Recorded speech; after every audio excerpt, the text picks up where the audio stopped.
Hello and welcome to the Of Interest podcast. I'm Gareth Vaughan from interest.co.nz. When New Zealand's coalition government was formed late last year, ACT Party leader David Seymour pledged to restore dignity to landlords.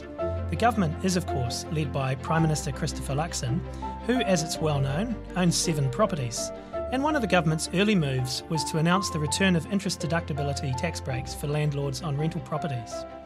The government is also reintroducing 90-day no-cause terminations for periodic rental tenancies and is pulling back on a Labour national deal to allow the building of up to 3 homes of up to 3 storeys on most sites across our major cities, without the need for a resource consent by making medium-density residential standards optional for councils now, instead of compulsory. Against this backdrop, what's the lie of the land for renters? Is it all one-way traffic in favour of landlords? To discuss this, I'm joined by Shamubeel Eaqub, economist and co-author with his wife Selena of the 2015 book Generation Rent, Rethinking New Zealand's Priorities. Hi Shamubeel, and welcome back to the Of Interest podcast. Now, 9 years ago you wrote that book. Seems a long time now. It does feel like a long time, and I think when you look back over this period of time, things have shifted, and sometimes I think it's really hard when you're sitting there living with the situation as it is now to see some of the context. 9 years ago when we wrote the book, I think there was still a real argument whether or not we even needed to change anything when it came to renting, whether we actually had a problem. We were still arguing about whether there is a housing problem or a housing crisis or a housing challenge, right? So compared to that, I think New Zealand has matured a lot in its conversation. I think there is a broad consensus that there are problems, but now we're fighting about the solutions. And there will be different ideologies, as we have seen, language like dignity of landlords, which I find quite frankly bullshit. But, there is a whole bunch of stuff around there is ideology that comes with solutions and the challenge of which solutions are most suited to New Zealand. I think we're in as good a position as we can be in terms of a journey, right? And the reason I say that is progress is a squiggly line. It's not a straight line.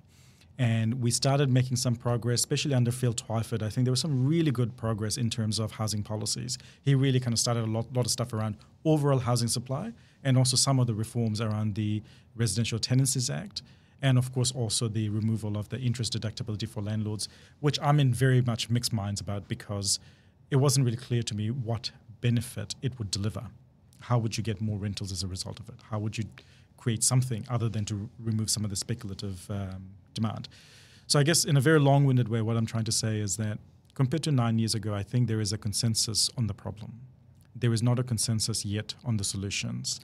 We have tried some with one lot of government in the last term of government. We've got something else being tried now.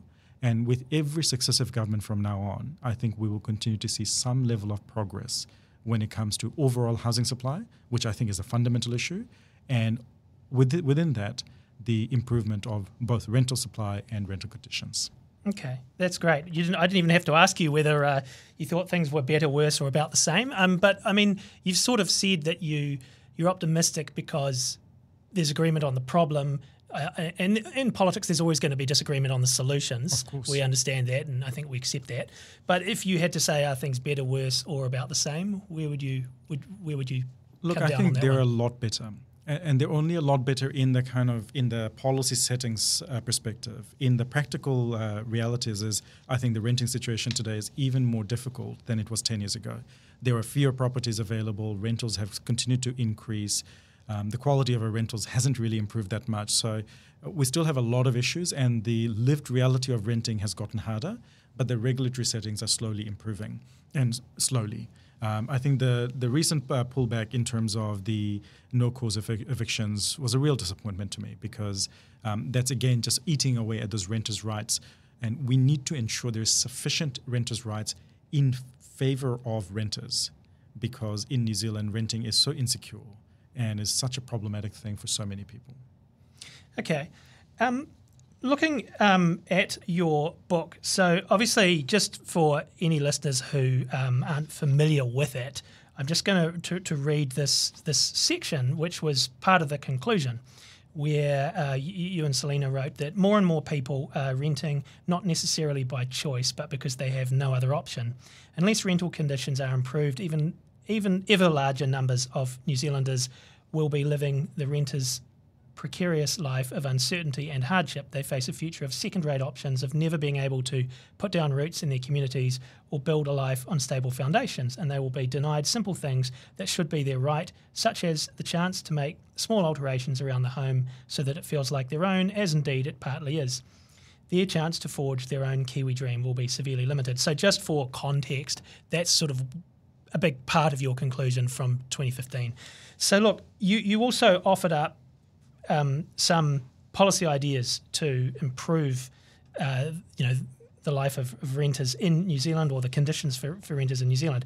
I wanted to just run through some of them. They were broken into three groups, and the biggest of which was what you described as the real deal structural solutions. So that's of most interest, I think. And among those was increasing the supply of housing in high demand areas, and dealing with NIMBYs, which is a great one, and creating sustainable funding arrangements for infrastructure. Have we made progress in those areas? I think in terms of increasing supply, what we have done in Auckland with the Auckland Unitary Plan, I think has been extraordinary. What we are going to achieve with the NPSUD, I think will really help in terms of increasing supply. I think the loss of the MDRS will be felt very heavily by New Zealand. Not only because of the policy itself, which would have allowed quite a lot of density in many parts of New Zealand, but also because the MDRS policy, when both parties had supported it, showed me for the first time that grown-upness of the way that our politicians can respond to structural problems, that we can put aside our political differences and just do something because it's the right thing to do, not because you're on one side of the house or the other. But that grown-up moment of politics lasted very, very briefly, and we threw it away at the first chance when the election campaign started.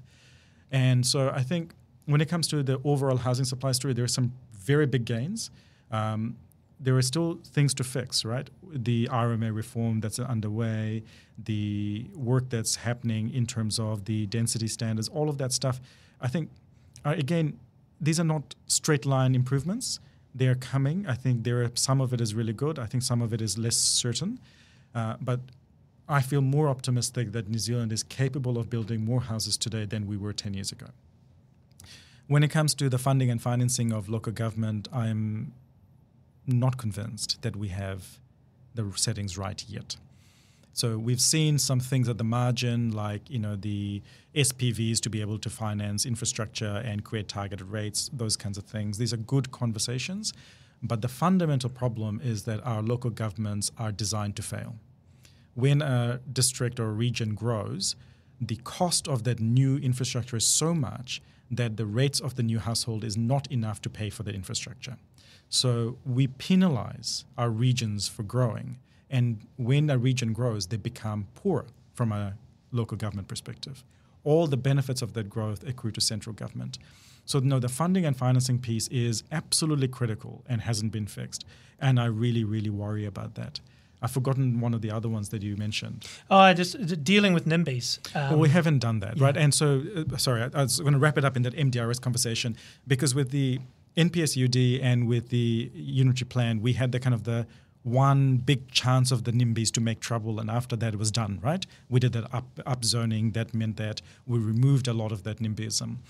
MDRS was going to do that for all of New Zealand. So in my eye, all of urban New Zealand. So in my eyes, the MDRS was going to be like the Auckland Unitary Plan on supercharger. And unfortunately, we've lost that. So, we're hearing from the minister, for example, do we have limited right of appeal and those kinds of things to not necessarily stymie consultation and expression of views, but to make sure it doesn't become vexatious, that people just inordinately extend the process. It shouldn't take 4 years for something just because one person doesn't like it. One example that I'll give you is after the earthquake in Canterbury.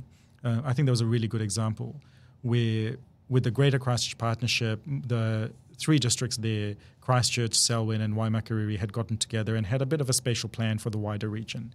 They had a bit of a plan for where the infrastructure would go. And when the earthquake happened, because that plan had already been consulted, because the plan had already been adopted, it was meant to be done over, I think, 30 or 50 years. Jerry Brownlee, when he was the minister, he was able to go and say, no, there is a plan that's already in place. We're going to implement it, and there will be no right of appeal. And that worked really well. The only reason Canterbury was able to rebuild its way out of the earthquake without even further dislocation of house prices and homelessness was because of those rules. So, in a slightly roundabout way, but the answer for me is that NIMBYism is not so much about saying that people don't have a right to have views, because in a democracy you must have the right to express your views and have opposition that's based on evidence and is well-grounded. But it cannot be that it's limitless and vexatious. And so the limiting of the right of appeal, I think, is going to be one of those things that this government will look at and I think will reduce some of that NIMBYism. But unfortunately, we're not quite there yet. Okay. I'll just look at a couple of other suggestions from the book.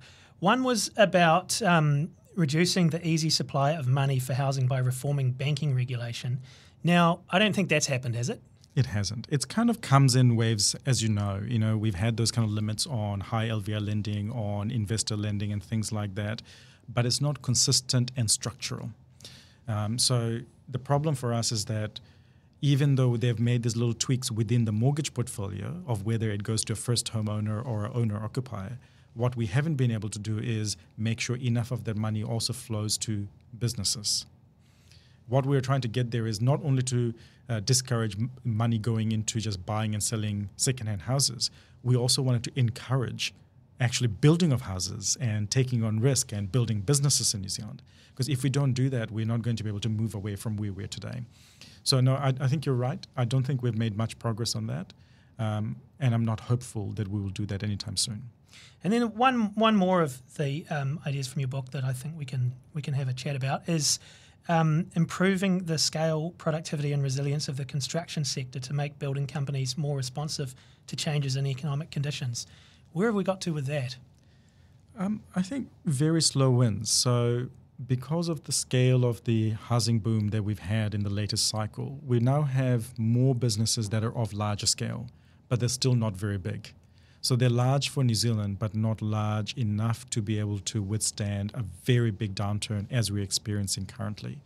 So I still have a lot of fear that some of our builders are not large enough, not resilient enough to be able to go through these things, because the boom busts in New Zealand are absolutely vicious, absolutely vicious. We don't have any buyers of last resort. There are no large-scale social housing buyers or affordable housing buyers or government stepping in. Those mechanisms that exist in a lot of other markets that provide a base that's quite high, it just doesn't exist in New Zealand. So unfortunately, I think we are going to see quite a lot of casualties over the course of the next 6 to 9 months. And that's directly as a result of the fact that we had interest rates that went up very sharply, building consents have fallen, things are not selling, house prices have fallen, margins have disappeared. And we are going to see, unfortunately, some pretty good players who've really tried to make a good go of it that are going to fail. And the reason why I stand up for the builders and the developers is because we're never going to have enough homes if we don't have developers and builders. They're not the enemy, right? It's like a network. All of us in the economy work together to get good outcomes. Absolutely. Now, one of the things that has been gaining traction on profile in the last couple of years is build to rent.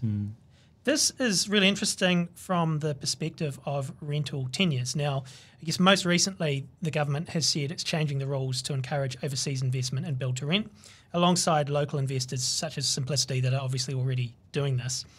But a key point with build to rent is that landlords must offer a 10-year rental tenancy, which is a lot longer than is typically available in New Zealand. So from that perspective, surely it should be a good thing for renters. Absolutely. I've been a long-time fan of institutional landlords rather than accidental landlords. And that is the main reason. So when you are in the business of landlording, you want to have as little turnover as possible. Whereas if you're an accidental landlord, you are much more interested in having quick turnover and being able to sell it off and all those other bits and pieces. Capital gains. It's all about the capital gains, right? The tenant is kind of incidental to the story, right? And a bit of an annoyance, really. But with the BTR sector, the build-to-rent sector, I think that's the opportunity that's there. So we've got Kiwi Income Property that's doing that. We've got Newground. We've got Simplicity.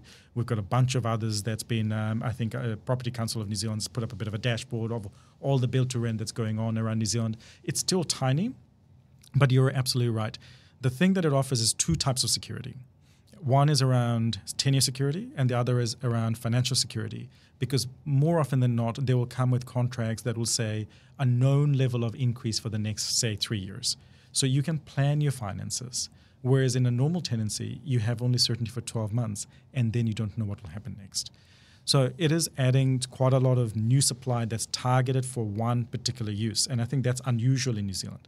So if you look at what happens in New Zealand or how it has generally happened in New Zealand in the past, is the idea of filtering, right? You build houses which are for new homes and for rich people, and then the older homes that are secondhand that kind of get recycled into the rental market. The problem, of course, has been because we don't have enough homes in total, more houses have been moving towards into the owner-occupier market at the margin than towards the rental market. So the rental market has a much bigger shortage, much more tightness, not uniformly across New Zealand, but certainly across, on average across New Zealand. And so I'm very encouraged to see this new supply that's coming in that's very much targeted towards renting specifically. Because if you think about the pressures that we see in terms of emergency housing, social housing, and all of those kinds of things, that's happening because people are falling out of the rental market, because the rental market is shortly supplied and is very expensive. And so the more we can do to get more supply directly and retained in the rental market, the better it is. Rents themselves have been rising quite sharply. I mean, obviously we've been in a period of high inflation. Hopefully we're getting towards the end of that now, but I guess time will tell. And obviously we've also, coming out of COVID when we had closed border, we've had a big surge in migration, record migration levels again. And of course, everyone who moves to New Zealand wants to live somewhere. So, you know, that's a factor in it. What else has been going on with rents? So what's been going on with rents has been the regional differences, I think, have been very stark. So if I compare, for example, Auckland versus Rotorua. So in Auckland during the pandemic, rents were sideways or down, right? Because we had population outflow. So Auckland was shrinking through the COVID years. And then when the borders opened up, population growth rose and so did rents, but they're now moderating again, or the rate of growth is moderating. In contrast, places like Rotorua, which build very few houses, have experienced massive population growth in the last 10 years, and they just haven't been able to keep up. Their rents have gone up at a much higher rate. I think on average something like 7 or 8% a year for the last 10 years, which is an extraordinary amount, right? I wish my income went up at that rate. And so what we have seen is these provincial areas which hadn't been used to population growth have suddenly experienced this population growth, this explosion, mainly because the urban centres have become so inhospitable to their citizens that we are pushing them out to the provinces. And that's why we see in the headlines the issues with the motels and the emergency housing in places like Rotorua, because the reality is there's just nowhere for people to go. Those pressures in the rental market are becoming very tight and very different across different parts. So in many ways, I think if you think about the solutions, in Auckland, I think relatively speaking, it's easier to solve the rental crisis because we actually do build quite a lot of houses in Auckland, and we will find balance when the new supply comes on board. But in places like Rotorua, where the local capacity is simply not there, they don't have the infrastructure, their journey to building more homes is much longer, and their rental crisis is probably going to be sustained for a lot longer. It's really interesting you talk about the Rotorua example. I mean, another one is Gisborne. I was looking at the tenancy services figures, preparing to do this podcast. So the national median rent, $600 a week in February, up from $560 a week in February last year. Gisborne was the area with the biggest increase, which, seems extraordinary. But I guess it's a similar issue to Rotorua, just not enough houses. And it's somewhere where I remember in the COVID period, there were quite a few stories in the media of New Zealanders coming home and going to, leaving London and going to places like Gisborne for lifestyle reasons. So it all helps drive up prices. It does. And the experience of Gisborne is very similar to the experience of Rotorua. It's not just what happened during the COVID year, but over the last 10 years, we've seen quite a big push of population growth, mainly through regional migration. So people coming from other parts of New Zealand into these places that have been driving up the population growth. But the people who are going there are quite often going there either with jobs or with the money that they have gotten from selling their houses, either in Hawke's Bay or in Auckland or wherever else. So they're going over there and getting quite a good lifestyle. But again, because the local market can't produce houses fast enough, because they haven't needed to for a very long time, we are seeing this extraordinary explosion of house prices and rents. And funnily enough, that big explosion of regional population happened pretty much right after I wrote that book on the regional decline of New Zealand. It's very ironic. And, I called Wanganui a zombie town. I think I'm still not welcome there. But funnily enough, the year after that was the beginning of 10 plus years of strong population growth in Wanganui after not growing for decades and decades. But it's the general story. I don't think it's structural, but over that period, our urban centers have become just so inhospitable to their citizens that we keep pushing our people out to the provinces. And those provinces do welcome some population growth, but once they can't keep up with the supply of land and infrastructure and houses, it creates a significant amount of pressure for the people who are already there. And obviously, the local government issues you've already talked about play a major role in this. It does play a major role. I was in Levin yesterday. I was talking to the council there, and they're going to their process of their budget and LTP, and they're going to propose a significant increase in rates because Horowhenua has been growing very rapidly, right? From all the refugees from Wellington have been turning up there, and Horowhenua loves it that people want to come and live here, but the cost of growth is very high, and they're up to their eyeballs in debt. They can't really borrow much more. They should be prepared to house more people, but how? So this is the challenge. We have to make growth pay. It's not good enough to say, local government, go and sort it out, if you haven't given them the resources and tools to be able to do so. I was speaking at the Taitura conference, which is the conference of local government officials last year, I think it was last year. And I think what I was trying to tell them was local government takes a tiny smidgen of the overall tax take, right? Most of the tax take goes to central government. When an economy grows, when a place grows, most of the benefits of that growth accrue to central government, not to local government. And when you get that, you're incentivized to not grow. And in fact, you're penalized for growing. And that's what we're seeing with places like Horowhenua, because they're growing so fast and they simply have to invest in the infrastructure, but the infrastructure is expensive and development contributions are not a great way of doing it. And so they're getting stuck with borrowing these huge amounts of money, and they're going to have to raise rates a lot, which makes them extremely unpopular. So just before we move on from local government, what is the answer ultimately? Well, the answer is actually you need to have more funding options. So the reality is that I don't think we can afford to have funding of infrastructure for new growth in the way that we have now. So let's say on average, the cost of a new household to our local government is about $100,000. That's a lot of money, right? And so you can't expect all the existing residents to pay for that $100,000. Why don't we let the person who's going to be the beneficiary of that infrastructure pay for that asset over a course of, say, 50 years or 100 years?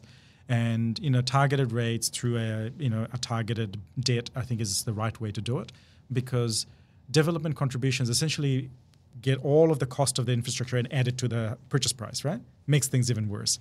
So I think one way that we could do it, which is already possible under the current rules and settings, is making sure that investment in that new infrastructure is done at true market cost, and two, we borrow against it, and that debt is repaid by the beneficiaries through a targeted rate over a very long period of time. Before we move on from rents too, I just wanted to ask you about the idea of rent controls. Now, the Green Party has recently renewed its call for rent controls. A couple of months ago, I had Australian economist Cameron Murray as a guest on this podcast talking about his book, The Great Housing Hijack. He's quite divisive, isn't he? Yeah, he's interesting. And he argues in his book that rent controls are attacked by property owners because they work. And he notes they were used in Australia during World War I and World War II and are used in various ways in several European countries today. I'm just wondering, what about in a New Zealand context? Are there any scenarios where you think they could be a good option in New Zealand? I'm quite sceptical that price controls have long-term positive effects. and New Zealand has been through many experiments of price controls, the inevitable thing that happens is the market signal says that don't do more of this, right?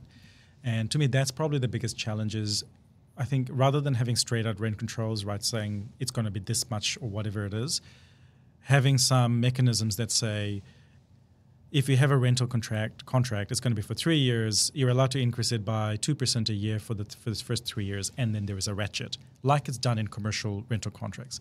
Those are actually much better because it strikes the right balance between predictability of rents for a set period of time, but also for the owner of the asset to be able to receive market rents. When those market signals get too distorted, and as we get in parts of the US, parts of the UK, parts of Europe, what happens is that the market stops supplying those types of properties. And the people who happen to be in those rent control properties will never, ever leave because it's just so valuable to be able to live in that.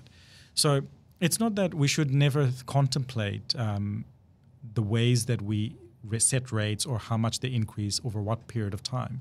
I think outright rent controls have a really big risk of sending a very strong signal of government interference in a market that's already very short supplied.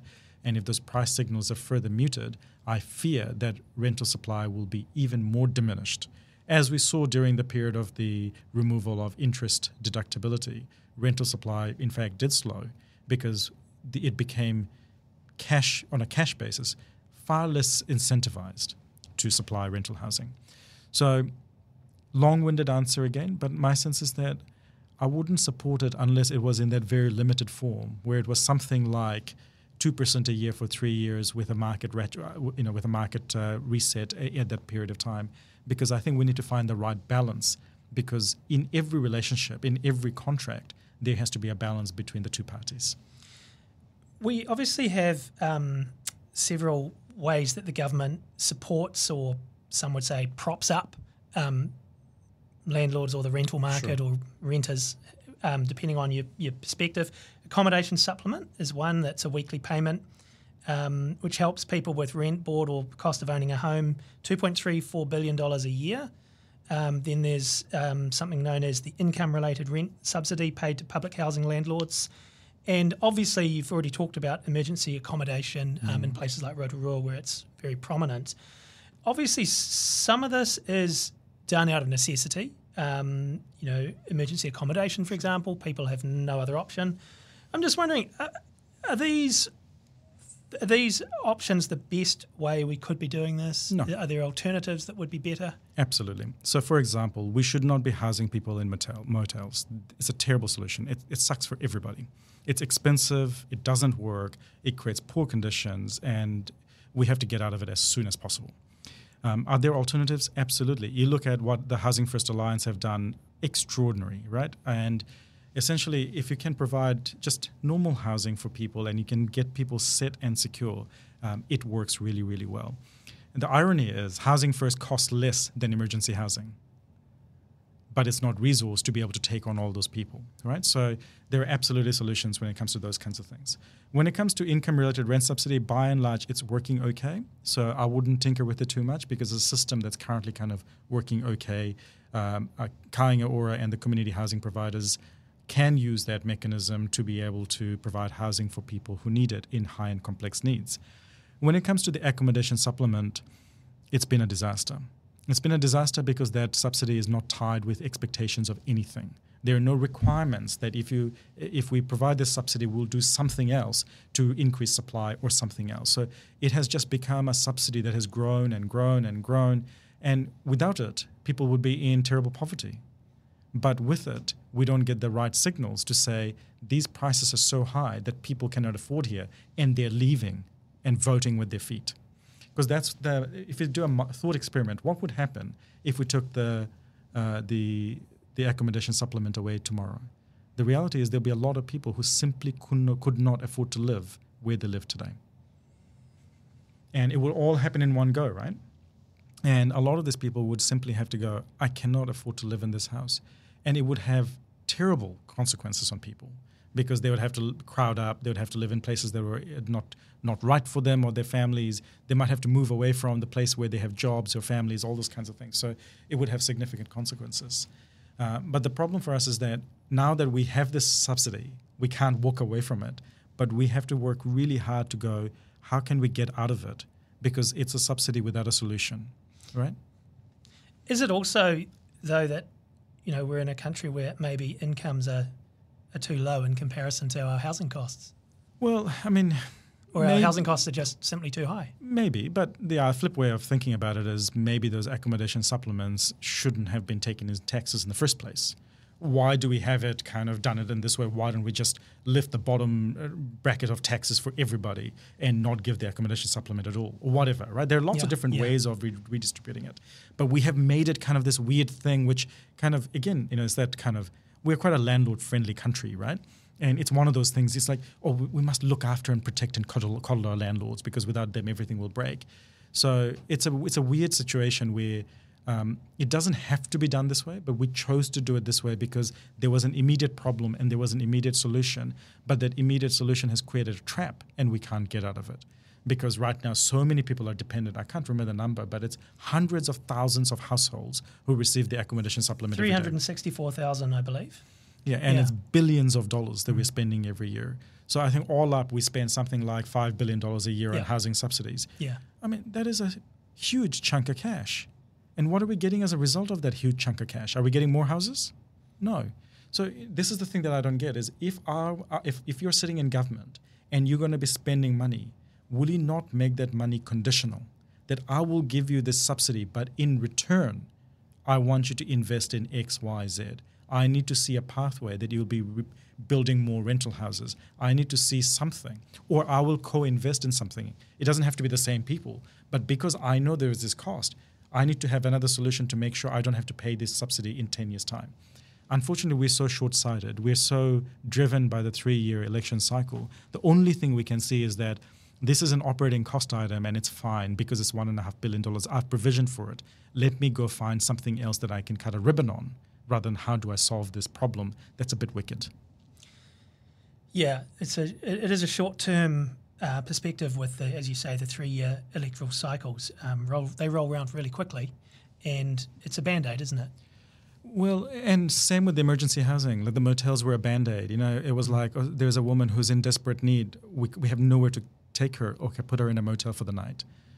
And it felt right at the time, but it's very quickly morphed into this gigantic beast that costs us however many hundreds of millions of dollars. So yes, you're right.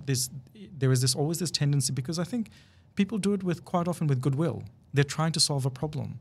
But if you haven't thought about it strategically and in a long-term way, what happens is these Band-Aids grow and become a festering mess. And that's what we're seeing with the housing situation. Our housing subsidies are going to grow without end if we can't actually provide the supply of housing, whether it's social housing or affordable rentals. If we can't fix that part of the market, the reality is that that cost of subsidies are simply going to keep ballooning for the foreseeable future. And the housing, I mean, it needs to be the right type of housing in the right places, like different options, right? I mean, building, I guess, houses that are relatively expensive in greenfields developments outside the city. I mean, young renters won't necessarily want them. Maybe some families might, but I mean, we have to get the mix right, don't we? It's about choice, I think. I think it's about choice. So the struggle with our planning regime and the way that these things have worked is they have limited choice. We have said, you will not live in dense housing, you will not live in small housing, you will not live close to work, and you must commute from the edges of society. So that's a problem. So I think we are trying to find the balance, and I think at least in Auckland in particular, with the Auckland Intra Plan, we have made good progress. Is we are moving towards supplying many more houses closer to transport in the existing urban footprint and all those kinds of things. It doesn't mean that there will be no greenfields, and in fact, there'll be many people who want to live out in the middle of nowhere because those are the amenities that they value. And we need to be able to give people choice. So to me, it's more about making sure that, yes, we need to build a lot more houses, and we need to have a lot more houses with lots more choice.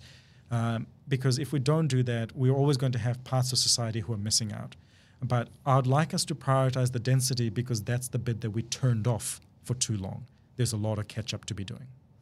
So look, just to finish off, I want to sort of get you to get your crystal ball out. So If we go back, so when you and Selena wrote the book in 2015, I believe from memory you were renters at the time, and subsequently you've become owner-occupiers. And you've got kids. You said, as we were preparing ahead of the recording, you said I think your oldest child was born the day the book was published, so you've now got a 9-year-old and at least one more, I believe. So looking ahead for your kids and their generation, what are your sort of hopes and desires for them when it comes to housing and the rental market in particular in the future? What are the best and worst case scenarios that we could see for that generation?